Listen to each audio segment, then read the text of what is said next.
जय हिंद दोस्तों। स्वागत है आप सभी का आपके अपने परिवार द लॉजिकल साइंस में। मैं हूं आलोक सिंह आतिश और आज के इस वीडियो सेशन में हम लोग डिस्कस करने वाले हैं आरआरबी अपडेटेड साइंस एमसीक्यू के 7वें क्लास की। जी हां दोस्तों, इससे पीछे के वीडियो सेशन में हम लोगों ने आरआरबी अपडेटेड साइंस एमसीक्यू का छठा क्लास देखा था, जहां पे हम लोग ग्रुप डी 2022 में पूछे गए साइंस क्वेश्चन को डिस्कस किया। दोस्तों आज के इस वीडियो सेशन में हम लोग ग्रुप डी 2022 में जो अगले शिफ्ट में क्वेश्चन पूछे गए हैं उसी क्वेश्चन को डिस्कस करेंगे। और साथ ही आपकी जानकारी के लिए बताना चाहूंगा कि आज के इस सेशन का जो भी क्वेश्चन है उसका पीडीएफ आपको कहां मिलेगा, ये हमारे टेलीग्राम ग्रुप से मिल जाएगा, जिसका लिंक इस वीडियो के नीचे डिस्क्रिप्शन में दे दिया गया है। आप वहां से जाकर के ले सकते हैं। बहरहाल आइए अपने सेशन की शुरुआत करते हैं और चलते हैं पहले क्वेश्चन की तरफ। मेरे मित्र, आपका जो पहला क्वेश्चन है आज के इस सेशन का क्वेश्चन नंबर 1, क्या पूछा जा रहा है आपसे? आपसे पूछा जा रहा है कि नीचे दिए गए चित्रों ए और बी में दो प्रकार के कोशिका विभाजनों को दर्शाया गया है। इनके संबंध में कौन सा विकल्प निम्न प्रश्नों का सही उत्तर प्रदान करता है? यहाँ पे आपको दो कोशिका विभाजन की जो प्रक्रिया है उसको दिखाया गया है ए और बी के रूप में, और आपसे ये पूछा जा रहा है कि यहाँ पे जो क्वेश्चन आपसे पूछा जा रहा है कि कोशिका विभाजन के प्रकार क्या है और साथ ही साथ विभाजन भी कब और कहाँ होता है, ये चीज आपको बताना है। और जब आपका आंसर आपका जो आंसर होगा वो किससे मैच होना चाहिए? तो सर हमारे ऑप्शन से मैच होना चाहिए, वही हमारे इस क्वेश्चन का सही आंसर होगा। तो आप कहेंगे सर हमें तो ये जानना होगा कि यहाँ पे जो कोशिका विभाजन हो रहा है वो किस प्रकार का है। आप कहेंगे सर पहले ये बताओ कि ये कोशिका विभाजन क्या होता है। तो मेरे मित्र आप सभी ध्यान में रखना कि कोशिका विभाजन को हम लोग इंग्लिश में क्या कहते हैं? सेल डिवीजन कहते हैं। क्या कहते हैं? सेल डिवीजन कहते हैं। और मेरे मित्र आप सभी ध्यान में रखेंगे ये क्या है, तो आप सभी बड़े ही सरल शब्दों में कहना कि जो सेल के रिप्रोडक्शन की प्रक्रिया होती है, कोशिका की जो जनन करने की प्रक्रिया होती है, जिससे हमें नई कोशिका प्राप्त होती है, उसी को हम लोग क्या कहते हैं? सेल डिवीजन कहते हैं। या फिर आप सरल शब्दों में ये भी कह सकते हो कि मदर सेल से डॉटर सेल प्राप्त करने की प्रक्रिया क्या कहलाती है? सेल डिवीजन कहलाती है। मेरे मित्र सेल डिवीजन यूं तो 3 प्रकार के होते हैं, इसको हम लोग अमिटोसिस, मिटोसिस और मियोसिस के रूप में जानते हैं, यानी कि असूत्री कोशिका विभाजन, समसूत्री कोशिका विभाजन और अर्धसूत्री कोशिका विभाजन के रूप में। लेकिन हम लोग अपने एग्जाम दृष्टिकोण से या आपके एग्जाम में जो लगातार क्वेश्चन पूछे जाते हैं उसमें सेल डिवीजन के 2 ही प्रकार को प्रमुखता से देखा जाता है। कौन कौन सा? तो सर एक समसूत्री कोशिका विभाजन, एक समसूत्री कोशिका विभाजन, और दूसरा आपका क्या होता है? अर्धसूत्री कोशिका विभाजन होता है। मेरे मित्र ध्यान में रखेंगे कि समसूत्री और असूत्री का मतलब क्या होता है यहाँ पे, तो इसके शब्द से ही स्पष्ट है। सम का मतलब समान हुआ और सूत्र को यहाँ पे गुणसूत्र से रिलेट करके देखा जा रहा है, यानी कि वैसी कोशिका विभाजन जिसमें जो हमारा डॉटर सेल है उसमें समान गुणसूत्रों की संख्या होती है, उसको हम लोग क्या कहते हैं? समसूत्री कोशिका विभाजन कहते हैं। कोशिका विभाजन की वैसी प्रक्रिया जिसमें डॉटर सेल में समान गुणसूत्रों की संख्या हो, समसूत्री कोशिका विभाजन बोला जाता है उसे। और आप सभी ध्यान में रखिएगा कि समसूत्री कोशिका विभाजन कहाँ होता है, तो सर आपके शरीर के वृद्धि के लिए होता है, या वृद्धि वाले जो पॉइंट है वहां पे होता है। और साथ ही साथ जो समसूत्री कोशिका विभाजन का मेन फंक्शन है वो ये सर कि ये टूटे फूटे ऊतकों की मरम्मत के लिए भी क्या होता है सर? समसूत्री कोशिका विभाजन की प्रक्रिया होती है आपके बॉडी में। अगर आपको कहीं पे चोट वगैरह लगता है तो सर घाव हो जाता है, वहां का सेल खराब हो जाता है, फिर नया सेल कैसे आता है? तो सर समसूत्री कोशिका विभाजन की प्रक्रिया होती है जिस वजह से हमको नया सेल मिलता है।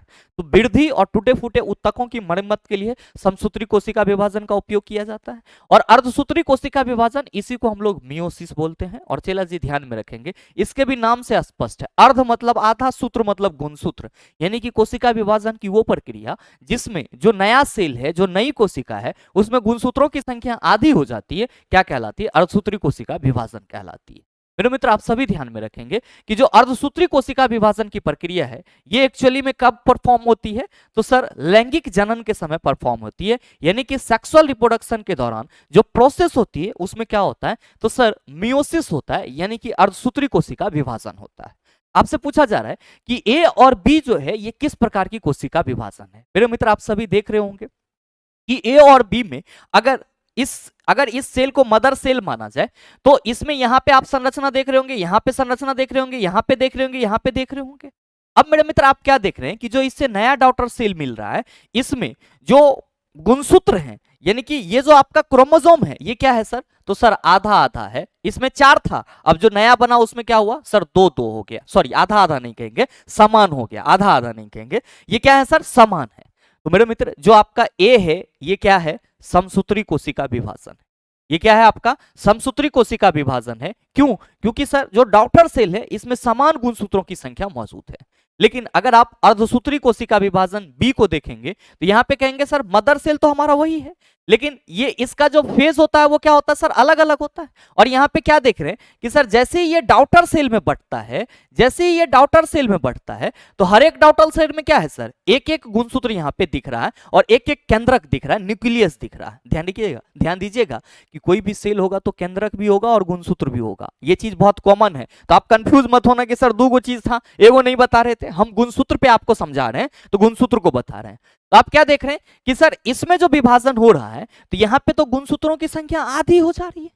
यहाँ पे दो था और यहाँ पे क्या हो गया सर बटा तो एक एक हो गया, और यहाँ पे क्या था तो सर समान ही था। तो मेरे मित्र ये आपका क्या हो जाता है अर्धसूत्री कोशिका विभाजन हो जाता है।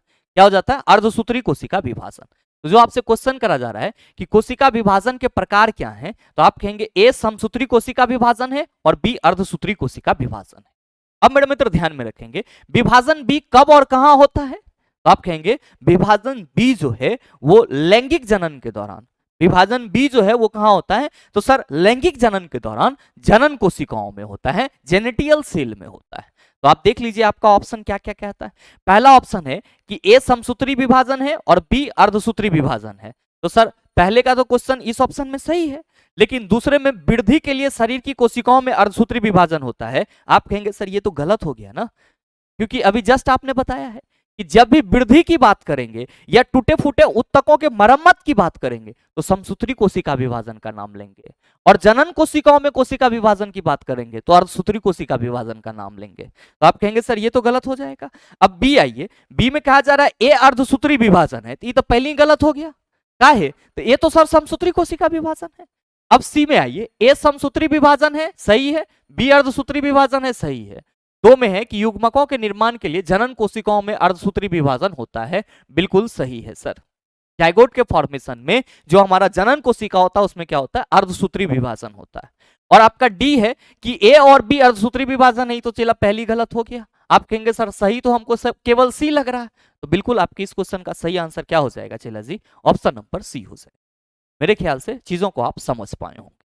साथ ही आप सभी ध्यान में रखना कि जो अभी मैंने आपको बताया कि कोशिका विभाजन के 3 प्रकार होते हैं, तो एक प्रकार आपका और कौन सा होता है असूत्री कोशिका विभाजन होता है। और ये किस प्रकार के जीवों में होता है तो जो बैक्टीरिया होते हैं, फंगी होते हैं, उनमें होता है।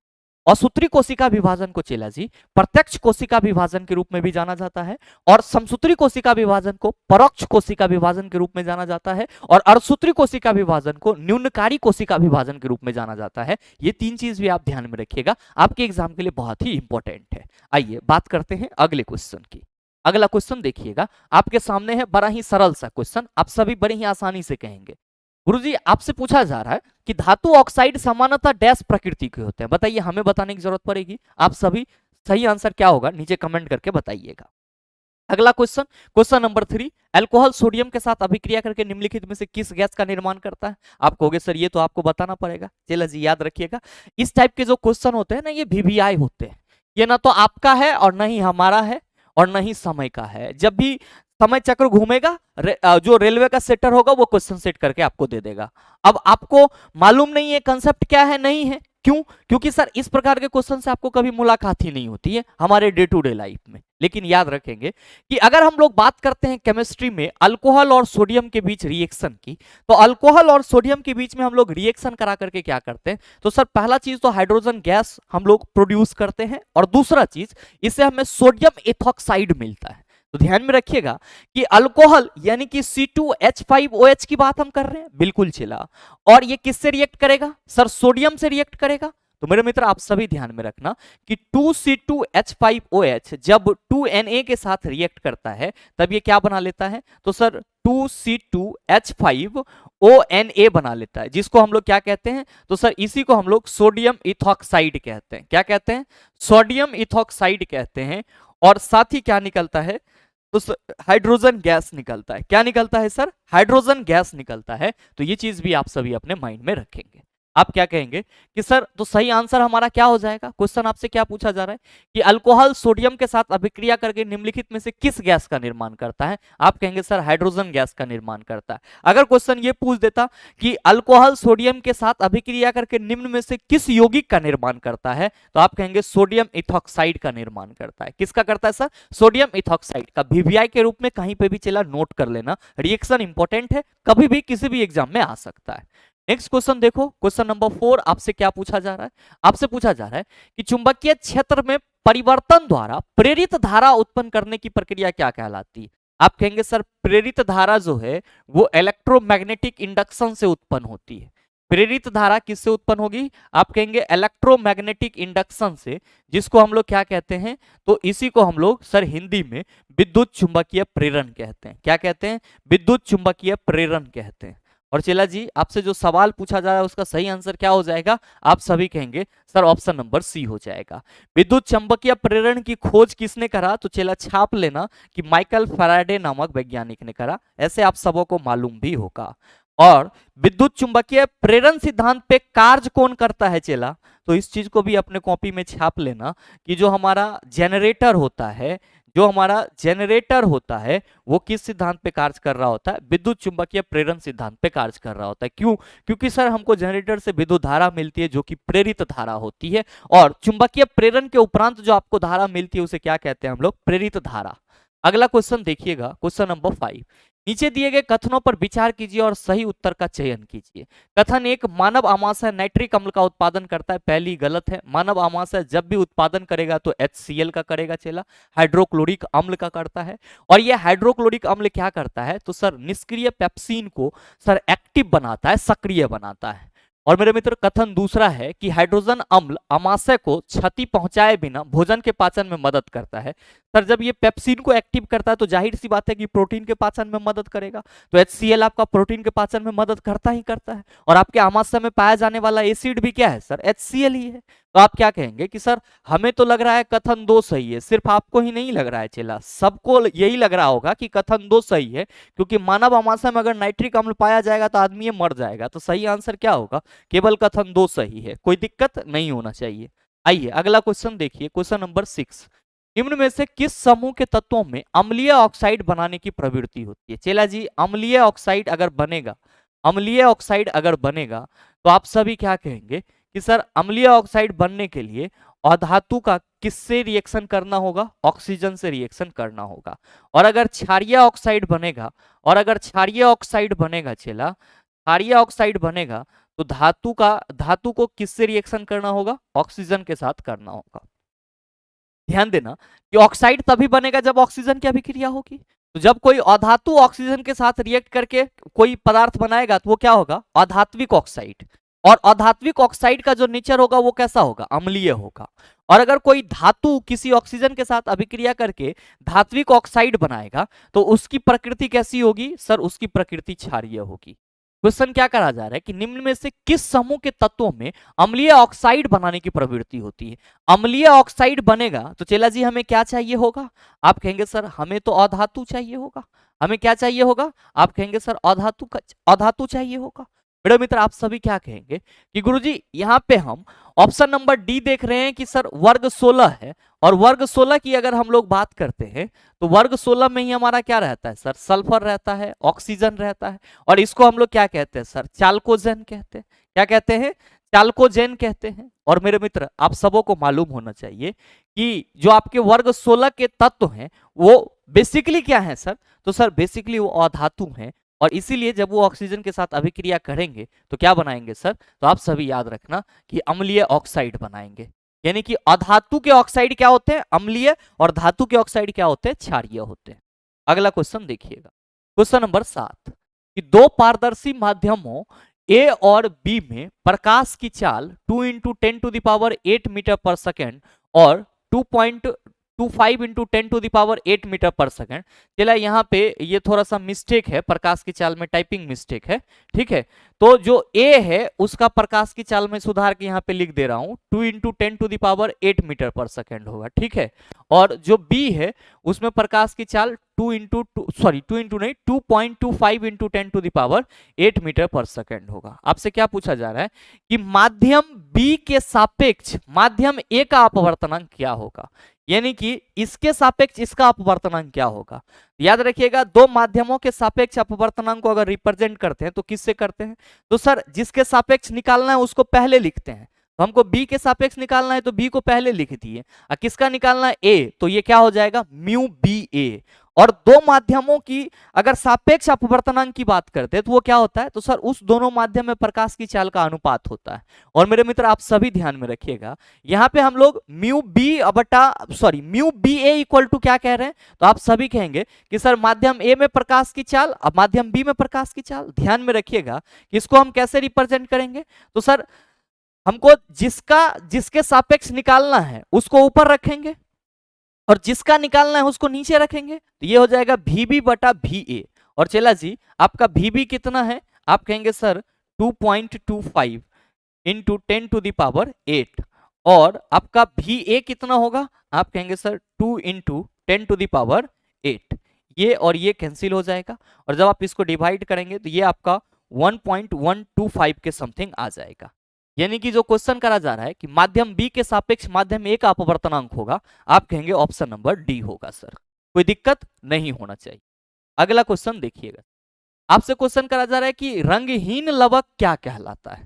तो आप सभी ध्यान में रखेंगे कि ये लवक क्या है, तो आप कहेंगे कि लवक जो है ये केवल पादप में पाया जाने वाला कोशिकांग है, यानी कि केवल पादप कोशिका में लवक केवल पादप कोशिका में पाई जाने वाली कोशिकांग है, पाई जाने वाली क्या है चला कोशिकांग है। और आप सभी याद रखना कि ये जो लवक है ये 3 प्रकार के होते हैं। कितने प्रकार के होते हैं, 3 प्रकार के। कौन कौन सा होता है, तो पहला होता है आपका अवर्णी लवक, अवर्णी लवक जिसको हम लोग क्या कहते हैं चला ल्यूकोप्लास्ट कहते हैं, ल्यूकोप्लास्ट कहते हैं। और दूसरा कौन सा होता है, दूसरा होता है वर्णी लवक जिसको हम लोग क्या कहते हैं क्रोमोप्लास्ट कहते हैं, क्रोमोप्लास्ट कहते हैं। और तीसरा क्या होता है चला, तीसरा होता है हरित लवक। और याद रखिएगा कि हरित लवक को हम लोग क्या कहते हैं क्लोरोप्लास्ट कहते हैं। और चला जी ये जो क्लोरोप्लास्ट होता है ये पौधे का रसोई कहलाता है, ये चीज भी आप याद रखना, पौधे का रसोई कहलाता है। और वर्णी लवक जो है चला ये कहाँ पे पाया जाता है, तो आप सभी ध्यान में रखना कि ये पौधे के उस भाग में पाया जाता है जहां पे सर सनलाइट नहीं पहुंच पाती है, जैसे कि जो जड़ है या फिर जो भूमिगत तना है, जड़ या जो भूमिगत तना है वहां पे आपको क्या मिलता है अवर्णी लवक मिलता है। और जो वर्णी लवक होता है वो पौधे के पुष्प, बीज, फल, भित्ति इन सभी में पाया जाता है। और हरित लवक पौधे के हरे भाग, आप कह सकते हो सर मुख्य रूप से पत्ती में पाया जाता है। और ये जो क्लोरोप्लास्ट होता है सर ये क्या कहलाता है, पौधे का रसोई कहलाता है। और ध्यान में रखेंगे कि अवर्णी लवक में कोई कलर नहीं होता है, क्या होता है सर कोई कलर नहीं होता है, लेकिन किसी भी फ्रूट का जो खाने वाला पार्ट आपको रंगीन दिखाई पड़ता है वो क्रोमोप्लास्ट के चलते दिखाई पड़ता है। तो आप ये कहेंगे कि सर रंगहीन का मतलब हुआ कोई रंग नहीं, रंग से हीन, और रंग से हीन कौन होता है ल्यूकोप्लास्ट होता है, जिसको हम लोग क्या कहते हैं सर अवर्णी लवक कहते हैं। और मेरे मित्र ध्यान में रखेंगे ये लवक सिर्फ और सिर्फ कहां मिलेंगे, तो सर प्लांट सेल में मिलेंगे। आइए अगला क्वेश्चन देखिएगा, क्वेश्चन करा जा रहा है कि अधिकांश जंतुओं में गति इनमें से किन तंत्रों की समन्वित गतिविधि है। हम और आप जो गति करते हैं वो किसका समन्वित विधि है, तो आप कहेंगे सर हमारे मसल्स का और हमारे स्केलेटल सिस्टम का। और हमको जहां जाना होता है उसके लिए हमें कौन आदेश देगा या किसके अनुसार चलेंगे, तंत्रिका तंत्र के अकॉर्डिंग। तो जो पेशी, कंकाल और तंत्रिका तंत्र है ये तीनों मिलके क्या करते हैं, तो सर जंतुओं में गति के लिए समन्वय बनाते हैं, यानी कि जंतुओं की गति के लिए सर क्या करता है प्रेरित करता है। नेक्स्ट क्वेश्चन कहा जा रहा है कि दो ट्रेन जो समान चाल से विपरीत दिशा में चल रही है, यदि उनकी लंबाई 120 मीटर और 140 मीटर है और वो एक दूसरे को 10 सेकंड में पार करती है, तो प्रत्येक ट्रेन की चाल ज्ञात कीजिए। मेरे मित्र ध्यान में रखेंगे कि यहाँ पे जो ट्रेन की चाल आपसे पूछी जा रही है इसको हम लोग सापेक्ष चाल के रूप में देखते हैं। यानी कि जब दो दो गतिशील चीजें एक ही डायरेक्शन में जा रही हो या फिर एक दूसरे के विपरीत हो तब उसके चाल को क्या बोला जाता है, सापेक्ष चाल बोला जाता है, रिलेटिव स्पीड बोला जाता है।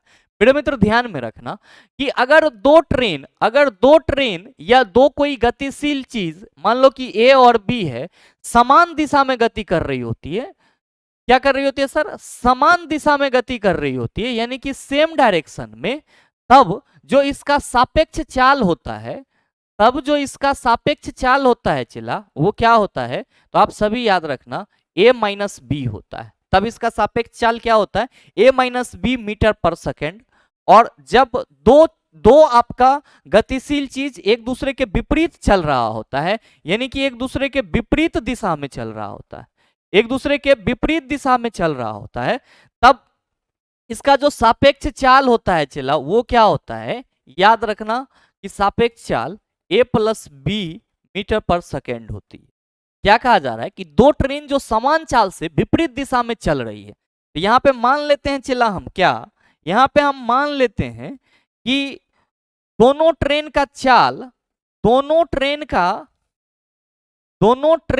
ट्रेनें लिख दी हैं, वाह, दोनों ट्रेन का चाल क्या है, तो सर x मीटर प्रति सेकेंड है। आपको कोई दिक्कत होगा, कोई दिक्कत नहीं होगा। अच्छा, दोनों ट्रेन का चाल x मीटर प्रति सेकेंड है, ये हम माने हैं, ठीक है। क्या कह रहा है क्वेश्चन में कि सर विपरीत दिशा में दोनों ट्रेन जा रहा है, मान लीजिए a है ये b है, तो दोनों का डायरेक्शन क्या है चला, विपरीत। और दोनों का हम चाल कितना माने हैं, तो sir x metre per second और x मीटर पर सेकेंड। अच्छा, सापेक्ष चाल क्या होगा, तो आप कहेंगे सर विपरीत दिशा में सापेक्ष चाल a plus B metre per second होता है। हम यहाँ पे ये कहेंगे कि सर जो सापेक्ष चाल होगा, जो सापेक्ष चाल होगा वो किसके बराबर होगा, आप कहेंगे सर x प्लस एक्स, कहे कि a प्लस बी दोनों का चाल जुट जाएगा, तो आप कहिएगा सर सापेक्ष चाल जो है वो हो जाएगा हमारा 2x। सापेक्ष चाल क्या हो जाएगा, 2x। मेरे मित्र ध्यान में रखेंगे कि ये जो आपका सापेक्ष चाल है ये किसके बराबर होता है, तो सर जो दोनों ट्रेन की लंबाई है, जो दोनों ट्रेन की लंबाई, क्योंकि दूरी के रूप में यहां पे किसको पार किया जा रहा है, तो आप कहेंगे सर ई ट्रेन की लंबाई को और ई ट्रेन की लंबाई को। तो जो हमारा दूरी होगा वो क्या होगा, तो सर दोनों ट्रेन की लंबाई होगी, दोनों ट्रेन की लंबाई होगी। दोनों ट्रेन में लंबाई कितना कितना है सर, 120 और 140। तो लीजिए ना 120 प्लस 140, ध्यान दीजिएगा ये तो हमारा दूरी ना हो गया एक तरह से। अब इसको दोनों एक दूसरे को पार करने में कितना समय लेता है, तो सर 10 सेकेंड। तो मेरे मित्र x का वैल्यू तो इसी ही आ जाएगा, क्या कहोगे कि 2x इक्वल टू गुरुजी हो जाएगा 14 और 12 26 होता है चला, 260 बटा 10, ये कैंसिल हो गया चला, और ये हो गया 2x इक्वल टू 26, तो 13 दूना 26, x equal to 13 metre per second, answer आ जाएगा सर ऑप्शन नंबर ए। कोई दिक्कत नहीं होना चाहिए, मैथ में भी आप लोगों ने कई बार बनाया होगा, लेकिन आ गया है तो सॉल्व कर लीजिए। आइए अगला क्वेश्चन देखिए। क्वेश्चन पूछा जा रहा है कि यदि अवतल दर्पण किसी वस्तु का वास्तविक उल्टा एवं समान आकार का प्रतिबिंब निर्मित करता है तो वस्तु कहां पर स्थित होगा। क्या कहिएगा कि सर सब बात में फंसा लेता है, लेकिन इस समान आकार के कह रहा है, तो हम लोग को पूरे तरह से याद है कि वक्रता केंद्र पर रहेगा तभी समान आकार का प्रतिबिंब बनेगा, और कोनो स्थिति नहीं है। देख लीजिए अगला क्वेश्चन। क्वेश्चन 12 कहा जा रहा है कि 100 ओम प्रतिरोध वाले एक धातु के तार को मोड़कर तार की लंबाई के बराबर परिधि वाला एक वृत्त बनाया जाता है। वृत्त के दो समानता सम्मुख बिंदुओं के बीच तुल्य प्रतिरोध ज्ञात कीजिए। आप कहेंगे सर ये कैसे सॉल्व होगा।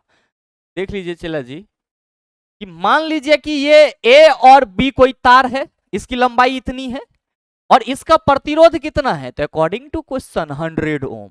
अब ध्यान देना चला कि एकरा मोड़ के, एकरा मान लो मोड़ दिए हम, तो ये क्या बन गया हमारा, वृत्त बन गया। अब क्या कहा जा रहा है कि वृत्त के दो समानता सम्मुख बिंदुओं के बीच तुल्य प्रतिरोध। मेरे मित्र यहाँ पे वृत्त के व्यासता होगा, यहाँ पे तो व्यास तो यही ना होगा। अब इस दो बिंदु के समान, इस दो बिंदु के सम्मुख इस जगह पे समतुल प्रतिरोध कितना होगा।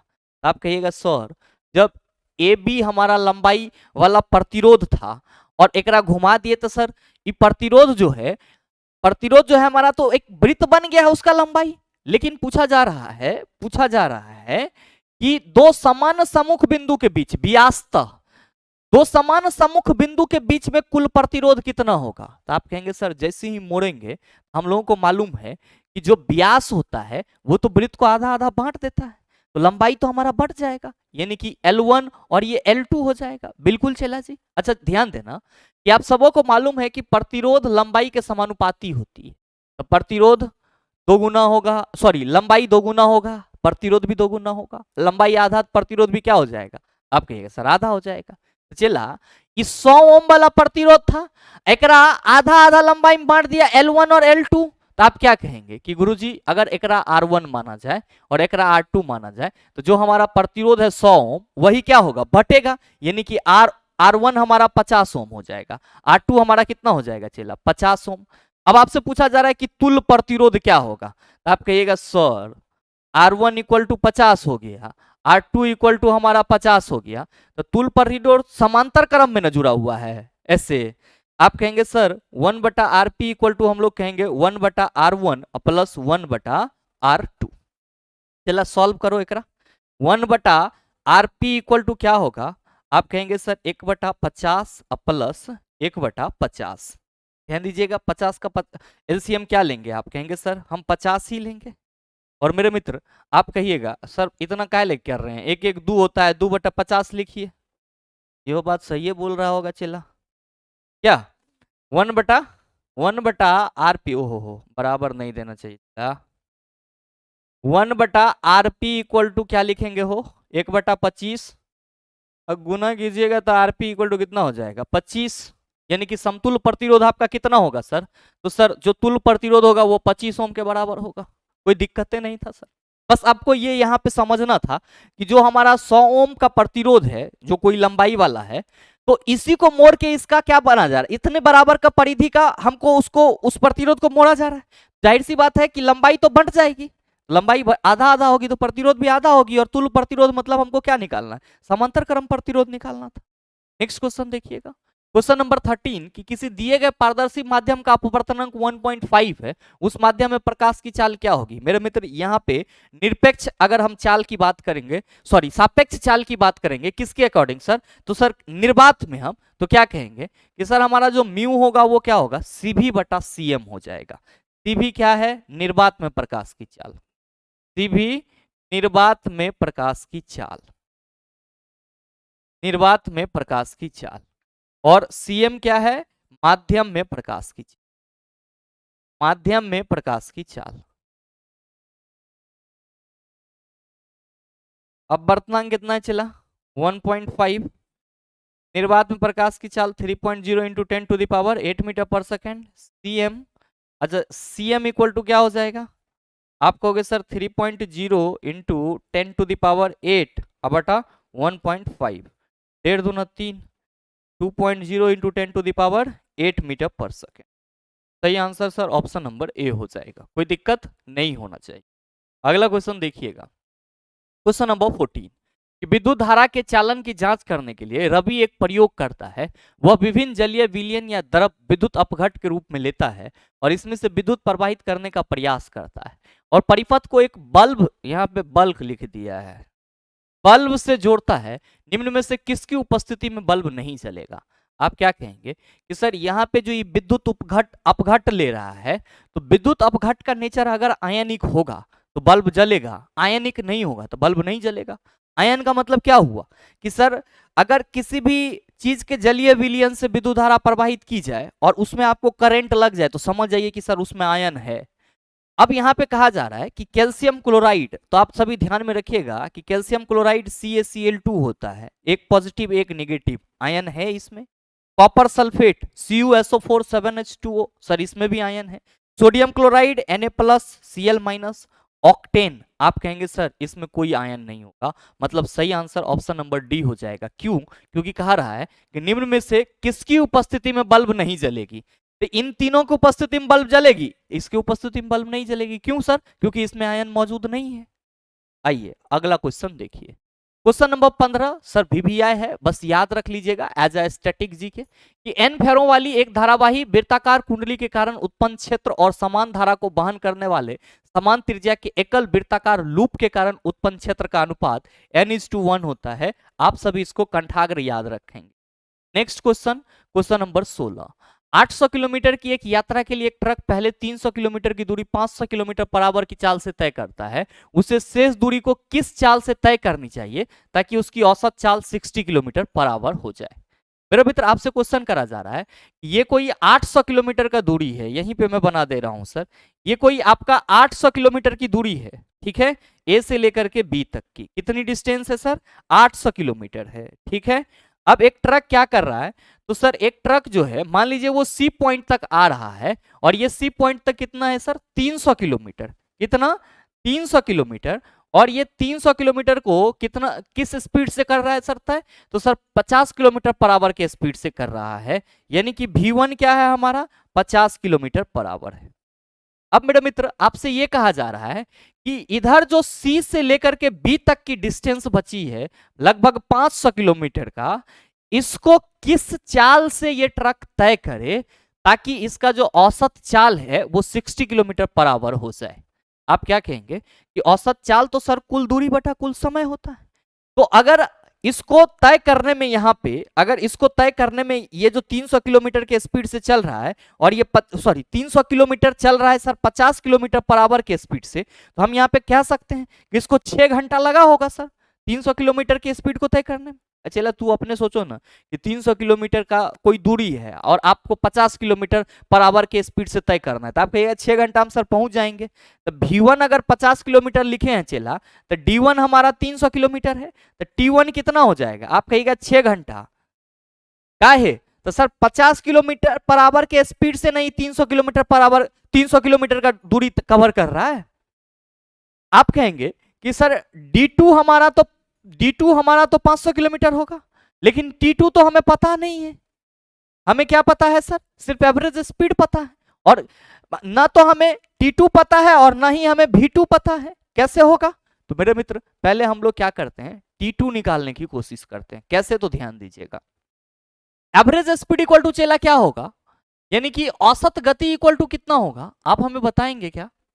औसत गति इक्वल टू, आप कहेंगे सर औसत गति इक्वल टू कुल दूरी बटा कुल समय होगा, कुल दूरी बटा कुल समय होगा।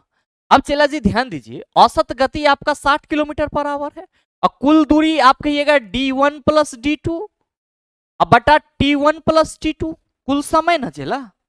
अब क्या कहोगे कि सर यहाँ पे 60 इक्वल टू D1 हमारा कितना है, तो आप कहिएगा sir D1 plus D2 total तो हमको दिया हुआ है 800 किलोमीटर, तो सीधे 800 लिख दीजिए। T1 तो सर निकाल लिए हैं कितना 6, तो सर T2 नहीं निकल जाएगा यहाँ से, आप कहिएगा आराम से, तो 60 इंटू चला 6 प्लस T2 इक्वल टू कितना हो जाएगा, ये 800 हो जाएगा। अच्छा ये हो जाएगा 360 प्लस 60 T2 इक्वल टू 800। ध्यान देना चला कि 60 T2 इक्वल टू 800 माइनस 360 हम लिख सकते हैं, बिल्कुल लिख सकते हैं। चला ये कितना हो जाएगा, 0 6 4 10 4 3 7 1 8। अब ये हो गया 440। अब T2 इक्वल टू क्या लिखेंगे, आप कहिएगा 440 बटा 60, यानी कि टाइम आपका कितना हो गया सर, 44 बटा 6 हो गया। टाइम कितना हो गया सर, 44 बटा 6। मेरे मित्र आप यहाँ पे दूसरा टाइम 44 बटा 6 निकाल लिए हो, तो क्या दूसरा स्पीड नहीं निकाल सकते हो, आप कहेंगे सर बिल्कुल निकाल सकते। चला V2 आपको निकालना है, जबकि T2 आपने अभी जस्ट निकाला है कि सर ये 44 बटा 6 होगा, और आपका और क्या दिया हुआ है सर, और आपका डिस्टेंस दिया हुआ है ना, यानी कि D2 300 करिए रहा है कवर, अब 500 अकरा बच रहा है, आप क्या कहिएगा कि सर V2 इक्वल टू हो जाएगा D2 बटा T2। अब V2 इक्वल टू हम लोग क्या लिख सकते हैं सर, D2 हमारा है 500 बटा T2 44 बटा 6।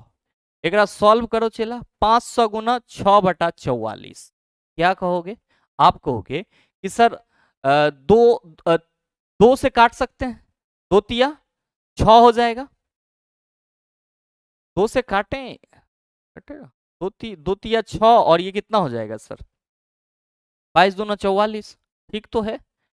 अब ध्यान देना कि ये कटेगा क्या, हाँ कट जाएगा, 250 दूना 500, ठीक है, 11 दूना 22, ठीक तो है। चला 25 तिया 75, 750/11, यानी कि जो V2 होगा वो कितना होगा 750/11 kilometre per hour, 750/11 kilometre per hour. देख लो सर किसी ऑप्शन में है, बिल्कुल है। चला यहाँ पे बस मिस्टेक है, ये चीज इस ऑप्शन को सुधारेंगे, यहाँ पे 750/11 किलोमीटर पर आवर होगा, ठीक है। यहाँ पे गलती से 780 लिख दिया गया था, 750/11 किलोमीटर पर आवर होगा।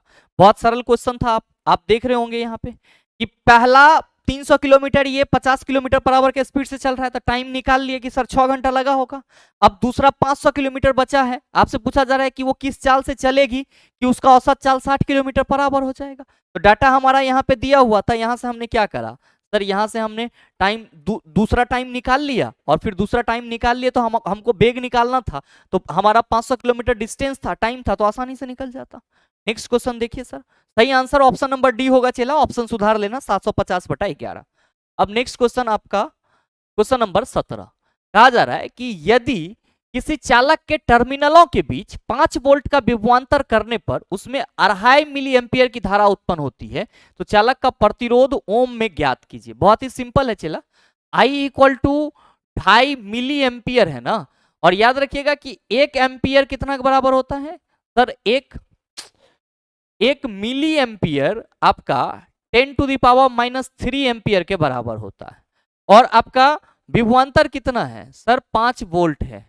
मेरे मित्र ये ध्यान में रखिएगा कि ये 2.5 मिली एम्पियर कितना एम्पियर होगा, तो आप कहेंगे 2.5 10⁻³ है, ये 1/1000 हो जाएगा।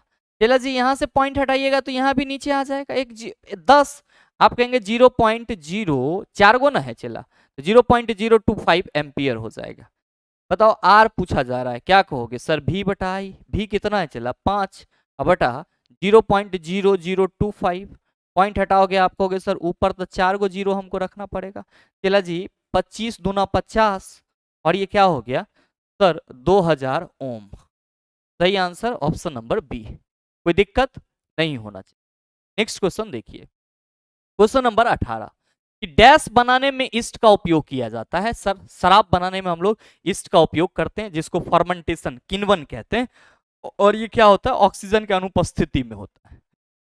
नेक्स्ट क्वेश्चन कई बार पूछा गया और इस बार ग्रुप डी का बहुत मतलब रिपीटेड क्वेश्चन रहा है कि न्यूलैंड के अष्टक क्रमशः डैश में शुरू होते हैं और डैश पर समाप्त होते हैं, हाइड्रोजन में शुरू होते हैं या हाइड्रोजन से शुरू होते हैं और थोरियम पे जाके समाप्त हो जाते हैं। सही आंसर ऑप्शन नंबर डी। अगला क्वेश्चन, क्वेश्चन नंबर 20, जब किसी वस्तु को लेंस से 21, यहाँ पे 21 नहीं होगा चला, यहाँ पे 2f होगा। कहा जा रहा है कि जब किसी वस्तु को लेंस से 2f की दूरी पर रखा जाता है तो उत्तल लेंस द्वारा उत्पन्न आवर्धन m को डैश द्वारा दर्शाया जाता है।